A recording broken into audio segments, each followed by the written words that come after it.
The name is Kreg Yingst, and I create mainly block prints. I'm predominantly what I would call a narrative artist. I like to feed off of stories.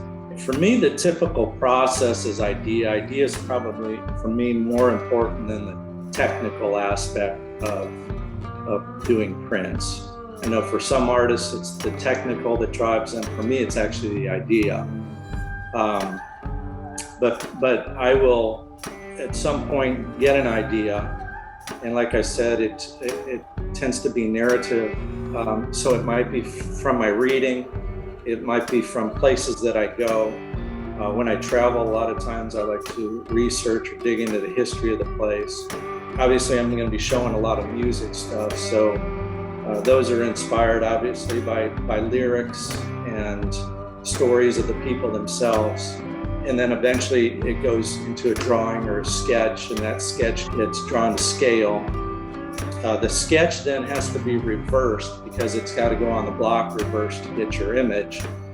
And sometimes I'll draw on transparent paper, but oftentimes I'll use the computer to flip the image.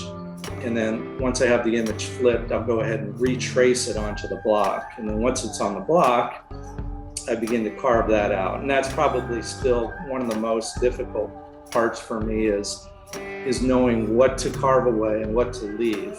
And over the years, I've seen probably about 9 different strategies in dealing with shadow and light, hatching, cross-hatching, all various ways to go ahead and carve just a simple black and white image.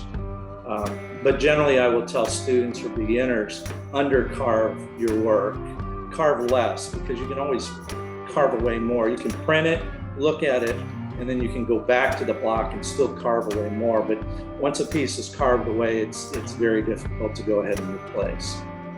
It's a real honor to be in this show. It's just outstanding artists on all sides of you. It's always a treat to come back to St. Louis.